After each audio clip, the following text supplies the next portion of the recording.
So, as of today, I've been in the internet marketing space for around 2 years now. And during that time, I've seen tons and tons of people who literally started in the exact same position as me and have gone on to hit 30, 40, 50K months and above, hitting those numbers that everyone who watches these types of videos, who's in the SMMA space, wants to hit. And I've also seen people that have started in the exact same position as me and have given up, not doing any work at all, or are doing things that constitute as the work, but none of what they're doing is actually moving the needle in terms of getting them to their goal. I personally hit 10K a month within the first 5 months of starting, and I only worked on 3 core things that moved the needle. A lot of the time where I see people who aren't hitting these numbers, these milestones that they want to hit, it's either for one of 2 reasons. Either they're not doing the work or they're not working on the right things. And usually it's a mixture of both. So in this video, I really wanted to just run you through the only 3 things that I did to hit 10K a month within the first 5 months of starting. And a lot of people just are not moving the needle. They're not working on the right things to get them to their goal, or they're just not doing the work at all. So I wanted to give you a structure of the only really 3 things that you should be working on, the only 3 things that, more importantly, I worked on to hit 10K a month.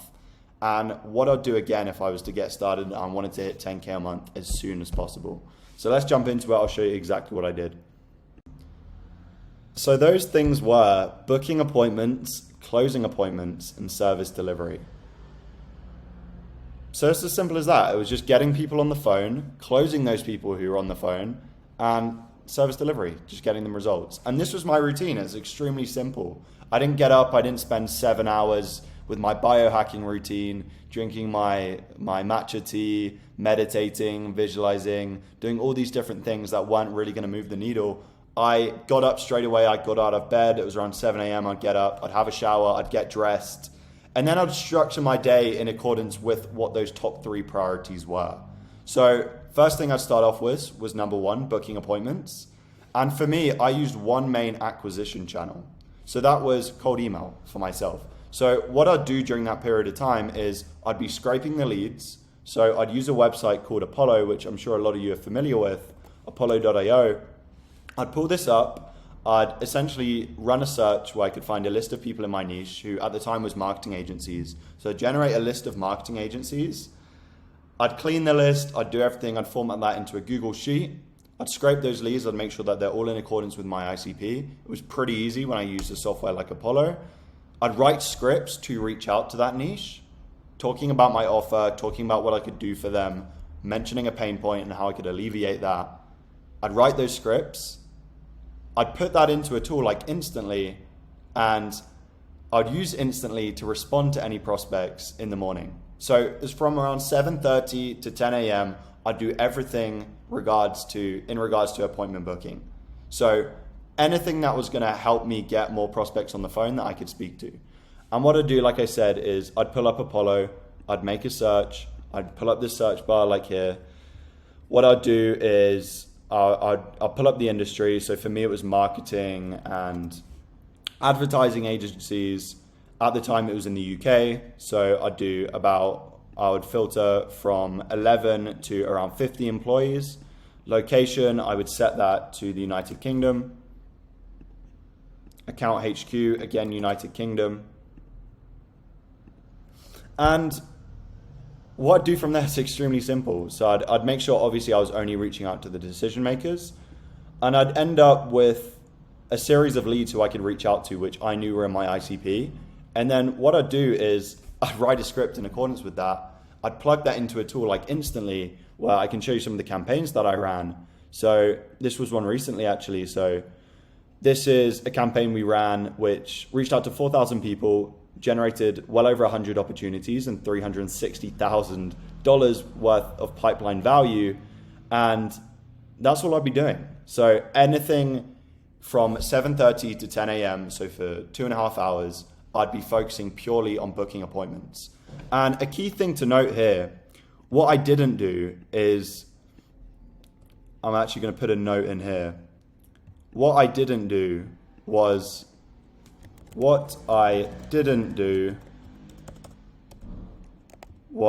focus on 12 different acquisition channels. I see a lot of people when they're first starting say, should I run Instagram? Should I do Facebook? Should I do all the above? Should I do paid ads? Should I post content? Should I do this? Should I do that? Really, when you're first hitting your 10K a month, you're really not trying to reinvent the wheel. You're not trying to do anything crazy. All you're doing is using one acquisition channel to get in contact with your target market and generate interest. And really, if you think about it, if you're charging 2K a month, you only need 5 clients to hit 10K a month in revenue. It's really not that hard. You don't need one client coming from Instagram, one client coming from paid Facebook ads, one client coming from YouTube, one client coming from letters. Like you really don't have to reinvent the wheel. You can genuinely just use one acquisition channel, and you can master that acquisition channel. Because if your time is spread so thin between all these different things, how are you actually going to be able to put the time necessary into getting better at that specific acquisition channel and actually standing out from the thousands of other people that are probably reaching out to your target market? It's impossible. You can't do it. So why make it harder for yourself when all you're trying to do is get at a minimum 10 clients on a 1K a month retainer, which I wouldn't recommend. But really, if you wanted to do that, that's entirely possible, and you don't need multiple different acquisition channels. Stick with one, get good at it, and stick with it and put it into part of your routine like this, so you can make it simple and make yourself do it like clockwork, so you don't have to think about doing it. This is what I do. So I'd respond to prospects, scrape leads, I'd write scripts, etc. From 10 a.m. to 3 p.m., that would be the time where I'd be taking sales. So I'd take calls in that time. So I'd schedule out my calendar. So from 10 a.m. to 3 p.m., all I'd be doing is speaking to prospects. So I'd set a window in my Calendly where they could only book in from 10 a.m. to 3 p.m. Usually that would just be with UK leads. So I was targeting the UK at that time. So all it was, taking calls. I'd review all of my past calls. I used Fathom to join Google Meet or Zoom, whatever video meeting software I was using at the time. It was actually Google Meet. So Fathom would join that. Fathom would record my calls. I'd make sure in that time, if I didn't have any calls for that day, I'd go back and I'd review the calls that I had taken to make sure that I was actually getting better at sales. Because how can you get better at sales if you don't know how your sales calls are going? You have nothing to model your progress off. So it would almost become impossible. Iterating the script. So I'd look for parts where I could really just change things in my script, maybe to suit me better in terms of what I could actually say.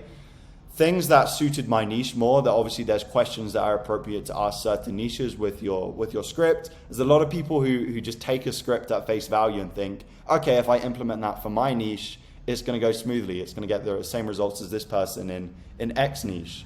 And they lack the context of seeing that this works because of this, and this works because it's adapted to that specific niche. It's not necessarily going to work in their niche. So it was everything sales from 10 a.m. to 3 p.m., taking calls, watching past calls, iterating my script, watching the sales modules of the course that I was in at the time, and getting feedback from other people in the group. From 3 p.m. to 6 p.m., this was after I'd signed my first client, I'd be doing service delivery. So I'd really be pushing for that first case study, and that made all the difference. So I'd be managing those client relationships. I'd be in Slack. I'd be responding to anything they were saying, making sure that the relationship was there so I could keep them as clients, which is something a lot of people don't do. They really don't value client relationships. Everyone's so focused on how can I make more money? How can I get that next client? No one really cares about getting clients to stay. And that's the most important thing, because it's 8 times more cost effective to retain clients than to keep bringing on new ones. That's not how you build a sustainable business. So service delivery at that time, managing the client relationships, and then getting them results. And the beauty of it for me, as I was in B2B lead gen, is that what I was doing on the appointment booking system, so scraping leads, writing scripts, responding to prospects, getting them booked in, was exactly the same as I'd be doing for clients. So I'd literally just be doing everything that I'd be doing outreach-wise for my clients. And not only did that mean that I was focusing on one acquisition for myself, that it was the same acquisition channel for my clients as well. So it became extremely simple, it became extremely straightforward, and there wasn't really much complexity in terms of me moving the needle every day. Like, it was pretty simple for me to do it because I incorporated these core 3 things into my routine. Don't get me wrong, there were times where I went astray. I started looking at different things that actually didn't move the needle. But luckily enough, when I first started, I came across this information And I realized that if I wanted to get to my goal quickest, there was so many different things that I could cut and get rid of that just weren't going to move the needle. And this is one of the saddest things that I see, is just so many people working on things that just aren't going to bring them forward and put them in a position to win and actually get clients. So yeah, those were the only 3 things. There's really not much more to talk about. I kept it extremely simple. I incorporated it into my routine so it became a habit. If you're doing different things every day, it becomes extremely hard for you to know what you're doing at this set time every day. But if you know, so I'm sitting down at 7:30 every day and I know that I'm responding to leads in the inbox. I know that I'm writing new scripts. I know that I'm scraping leads for my new campaigns. I know that between 10 to 3, I'm doing everything sales related. And I know from 3 to 6, if I have clients, I'm doing everything service delivery wise to get them great results. So this was as simple as it got for me. And this is how I hit my first 10K a month. So that's everything for the video. If you want more information about what we do, there's a link in the description. We do 2-to-1 personal consulting. It's not a program, it's not group coaching, it's not anything like that. It's not a course. It's personal information tailored to exactly what you need to hit your first 10K a month, to hit your first 20K a month with B2B lead gen or any other model that suits you in terms of this internet marketing space. Maybe you have a few clients, but you can see it all in the description. I won't bore you to death. You can check it out if you want to. Hopefully you found value in this, and yeah, I'll see you soon.